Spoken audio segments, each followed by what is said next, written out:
All right, glad to have you back. Now it's time to review stories on the front pages of national newspapers for today. And we have joining us to review the papers, a public affairs analyst, Ayodele Adio, one of our regulars. Good morning to you and compliments to the season. Good morning. Thank you for having me. Nice to see you. Yes. So we start off quickly with the Punch newspaper, and the major story here is Benue, Nasarawa governors disagree on killer herdsman location.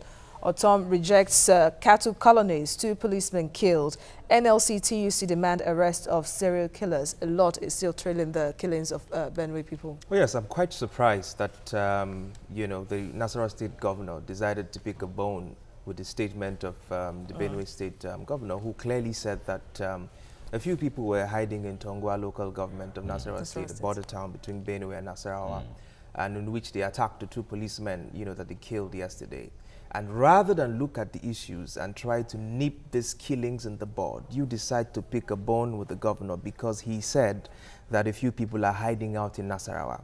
I mean, we are narrow fiddling while Rome burns. This is a serious issue that is consuming our nation gradually, and we all seem to be pussyfooting. It doesn't make sense where lives are being lost every single day, and we're here shifting the box from left to right. It doesn't make sense at the end of the day. If we do not tame this, I just hope. I mean, of course, you read the news that the military joint task force at the borders between Taraba and Benue arrested a group of 9 militia with heavy equipment who claimed, you know, that they were a civilian joint task group, you know, for the Benue state government. Do we want to have a country that is run by militias? Do we want to have a country that before you move from Oshodi to Lagos Island, you have to pay warlords? If we don't want that kind of country, we need to nip this crisis in the bud. For goodness sake, we can't continue like this. Lives are being lost like it was a piece of candy. Almost on a daily basis. Okay, so we'll go to another story quickly. Yes, let's take this one. INEC releases timetable for 2019 elections. A lot will happen this year. No, of course. You know, to culminate into the election next year. It's the year of politicking. Exactly. So politicians will start, the whole permutations and jostling for positions are going to start with immediate effect because the primaries are going to start as early as August. And so, of course, politicians will start doing the normal tit for tat. But unfortunately, I think governance is going to suffer. Not a lot has been achieved in you know, since 2015 that this government has taken over. Unfortunately, it's going to be all about politicking now. And because as at now, when we hear from the Senate that there's going to be delay in the passage of the budget, and if we don't have the budget until late April or something, depending on when it comes out, and then it's going to be politicking all over. Exactly. And of course, 2017, the budget is not even implemented. It's not implemented Oh, by half, you know, Indeed. so it's going to be... It's going to be really sad. Okay, the last one on the Punch. 4 soldiers, hoodlums killed in military Bayelsa militants clash. And just like you said earlier, exactly. I mean, it was very bloody. The whole there. country just seems to be like seems like we're under siege, and the country is really not paying attention to the details. And it's quite unfortunate. I mean, just to quickly go back to the Benue killings, where you hear people talk about the fact that a few foreigners are the one who perpetrate these killings. I tell you a simple thing that we do every single day in Lagos that we do not realize. In my neighborhood, more than 3/4 of the people who claim to be security men who stayed as abokis in front of people's gates are not from Nigeria. Because I speak fluent Hausa and I engage them in Hausas. They can't speak Hausa fluently. They are not Nigerians. And they stay for 4 months, they travel back home, replace them with another person. Absolutely. And we sit comfortable. We don't know where they are going to. We don't know where they are coming from. And you have 4 different people in your house in a year. You wouldn't know what information they collated. Exactly. 2 of them have attempted to rape, you know, people's wives in just one street. And we just, I mean, I don't know. We're sitting on a time bomb, but we just don't realize Even at the time, they were the ones selling water in gallons in Lagos. I don't know if they're still doing that. And we just say they are Nigerians. We just say Aboki and that's it. That's it. No one knows the details of anything. All right, now let's move to the Nation newspaper now. We have 2 policemen killed as herdsmen step up attacks. Otom rejects federal government's cattle colony plan. And Governor meets Buhari. Now, a fallout from the discussion where the president was saying that more policemen and security resources is deployed to Benue State and ordered the IG to relocate to Benue State. Well, but Benue indigents are saying, well, we want the military, not even the police, because what the herdsmen have and how they've been carrying out the attack might even overpower the police. And the military were the ones that went to River State. Exactly. To kill Donwani. I mean, with all due respect, with the decision to relocate the IG to Benue State, you have a broken car, and what you're concerned about is respraying the car and not fixing the engine. There is absolutely nothing that the IG will do sitting in a cozy office in Benue State to tame these killings. First of all, the sophistication of these attacks are one that the police are unable to handle. Of course, not because they don't want to, but because systematically over the years, we have defunded the police sector. We have poorly trained these people, and so they cannot rise up to maintain internal security. So relocating the IG to Benue, for me, is just... So even if they want to, they are incapacitated. They're incapacitated to know anything. All right, we have returnees from Libya protest non-payment of stipend as Edo urges calm. And then we have World Bank predicts 2.5% growth for Nigeria in 2018. Oh yes, that's the more conservative prediction as against ours. I think we predicted about 3.5% growth. I mean, we'll take any growth. Believe me, if it's 1.5, we'll take any growth. We'll take any growth. You so know. Please, let's just okay, and then we have, well, APC, PDP, others get October 7 deadline to pick presidential candidates. Well, those are some of the stories on the Nation newspaper now. So we go to the Daily Sun. Yes, the major story is still on the Benue killings and then, of course, the outburst between the two governors. So we go to another story. Herdsmen. Masop puts southern states at alert, alleges plan to unleash terror on southeast, south-south and southwest. Again, I mean, I don't know how long we're going to have to talk about this thing. We might have to shout the roof over. These people have attacked Enugu State. They've attacked Cross River. They've attacked, you know, but for, you know, the security apparatus that the Ekiti state government put together. They've attacked Ekiti state. I mean, the list is endless. Now, this for me also brings a larger question as to how governors can have better autonomy, you know, in terms of security in their states. Are we going to empower governors to be able to create their own private security apparatus, or do we give more powers to the states for them to be able to protect their people? Because this is becoming unbecoming. You can't just sit in your state, claim to be the chief security of your state, and you have militia running down villages in your state. It just doesn't make sense. I mean, we're seated in this country. I mean, last year alone, you have over 40,000 people who have been displaced in one single state in Benue. You have thousands of lives that have been lost.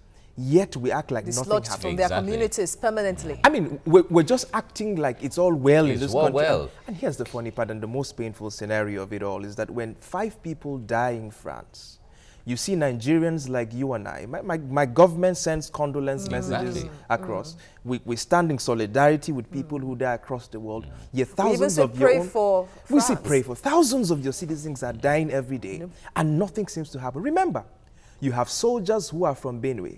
You have soldiers who are from Taraba. You have soldiers who are from Nasarawa, who are defending your country in the northeastern part of the country. Tell me what happens to their morale when they know that back home, this same government is not doing anything to protect their wives and their children and their mothers and anything. What happens to their morale? In fact, it's quite disheartening sometimes when we hear of, when there are reports that 10 people die, and then the security agency said, no, it wasn't 10 people, only 4 persons died. What are you talking about? I mean, this is the lives of Nigerians, every for life goodness sake. Should every matter. life should count.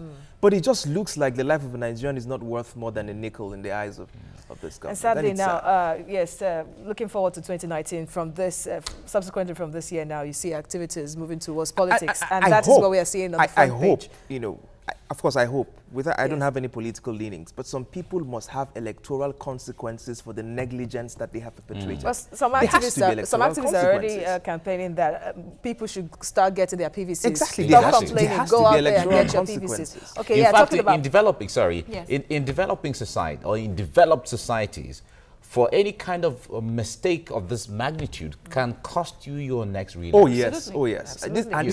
This is we more remember than a in mistake. 2015, a lot of people were saying, well, if the government of the day can't handle the issues in the Northeast, then obviously we can't vote for them. A lot of people had to vote the other way, not necessarily because they loved the other way, but because they were not satisfied. That's why with the change movement became pronounced across the world. Really. Exactly. People just wanted something so we have issues on our hands right now. You know, Nigerians are wiser and you know, now. this government is always, when he tells you that he ran on the campaign to tackle security, economy, and whatever, and when we tell them they've not done so well in the economy, they are quick to praise themselves in terms of the security because they say they've pushed back Boko Haram. Oh, yes. You probably have pushed back Boko Haram a little. Just a small fraction. Well, it's just a fraction of insecurity. Listen, you can't even drive through Abuja Kaduna Highway or Kanu Kaduna Highway without saying the psalm.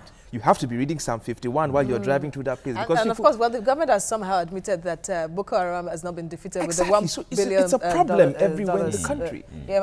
Talking about moving to politics gradually, APC shuts down Abia, vows to take over states. They had a mega rally yesterday. Well, why do you want to take over a state? Listen, Nigerians should not be fooled by the sophistry of politicians. It's time for us to stand up and vote for the people that have shown a track record of performance, integrity, and the know-how to transform the lives of Nigerians, and not people who come and speak polished English, Queens of Victoria English, and tell you that they can move your life from point A to point B, when all they are going to do is satisfy their own selfish and parochial interest. We have to wake up and stand up against these politicians that I feel that we keep recycling. You know, we have a recycle bin in Nigeria where we go to pick up politicians that are being recycled. We need to move forward and stop picking the same sets of politicians. Okay. Going to this day newspaper now, presidency absolves Buhari of herdsmen killings, blames crisis on demographic changes. Federal government plans stakeholder confab as Otom rejects cattle colonies. We have 2019, Northern PDP leaders begin search for presidential candidate. And one interesting headline here says Nigeria's oil production hits 2.25 million barrels per day as 254 firms submit bids for 2018-2019 term contracts. Well, the amount of barrels per day production is quite impressive, I must say. Oh yes, I mean there's been relative, peace, in the Niger Delta. Nobody's blowing up pipelines and what have you. And of course, most significantly, as we're enjoying, the cuts by the OPEC, that has not put a cap on our own production, but has stopped other OPEC countries from, producing. So we've enjoyed, that window. But of course, the funny part is that we run, a cycle, of bust and boom cycle, with oil productions in Nigeria. So when production goes up and the prices of oil go up internationally, we smile. When it plummets, we cry.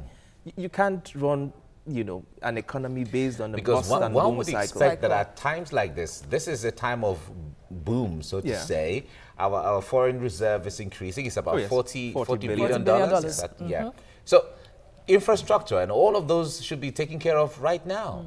This is the window, isn't it? Well, but when you're performing less than 40% in your 2017 budget, what are we talking about here? What are we really talking about? Okay.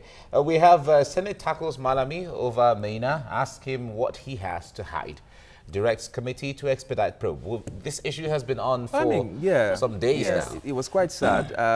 Malami ran to court, to stop the Senate from investigating, the reinstatement of Maina. After claiming he didn't reinstate Maina. Exactly. First of all, I think the Senate has every constitutional right to investigate whatsoever matter that they feel, pertains to the interest of the country, because they represent the people at the end of the day. In fact, Professor Ita Sagai, in a Punch report that I read, even came out, he made two categorical statements. That it was either the Attorney General of the Federation was naive or was complicit. There was no reason why he was to go and sit on a meeting with a supposed fugitive. He was supposed to bring the person back and prosecute and not sit with the fugitive in a meeting. So if people like Sagai can, say that, it means that, Malami has questions to answer. And if you have questions to answer, let the Senate do the investigations. If you have nothing to hide, you should have been running to the courts to stop the proceedings. So let's see what happens. All right. That's this day newspaper now. So we go to the Vanguard, the last paper. Yes, we already talked about this, and somehow becoming the major story almost on a daily basis on the front pages of papers. Otom to Buhari, do the needful on Benue killings, rejects FG's colony proposal, insists on arrest prosecution of Miyetti Allah leadership. Buhari orders IGP to relocate to Benue. Okay, so this one, Dasuki Diezani, presidency in Dark's mark, Tambuwal, Ekweremadu, others. Well, I mean, you know, if you see the amount, you know, the figures that are being bandied around that were misappropriated or stolen or whatever, you know, lexicon you choose to use there, you know that is not an amount that can be pocketed by one individual, you know, so... It has to go around. It has to. I mean, the cookie probably went round, so of course, I mean, it will be good to see where these revelations lead us to, and it will be good to see that these people are prosecuted to the latter. But of course, what is almost important at every time is that the investigations are done thoroughly and not the normal media trial that we've seen over the years. All right, there are standalone pictures here on the front page of members of the Islamic movement of Nigeria, the Shiites, who clashed with the police during the peaceful protest, demanded the release of their leader El Zakzaki yesterday in Abuja. I mean, it's quite sad. You know, the day that you know, the soldiers, they had a confrontation with the soldiers in Zaria. I think a day after that, I traveled from Kanu to Kaduna, and it was a horrific sight to see. This is the thing that we talk about our dear country. A man hits a general on the chest, taps him on the chest, and dares him, and you have hundreds of people killed that day, buried in a mass grave, and the country moves on like nothing happened. Over 300 of your citizens, official statement, the INM claims that over 1,000 of their members were killed. But I mean, we can even own up to the fact that 300 people were buried in mass graves because they tapped the chest of a general. That's the country you live in. That's the country we live in. And so until we wake up and decide that the lives of human beings matter, whether or not they agree with us, whether they look like us or not, whether they believe in the same things that we believe, whether they are culturally different from us. Humanity first. We're not going to make it. And a tragedy to mankind anywhere. It's a tragedy to mankind everywhere. Indeed. So. Yeah, I think that's about it. Well, that's the newspaper review this morning. Dele Adio, thank you so much for coming. Thank you. Thank you for having me. Thank you very much for your insight.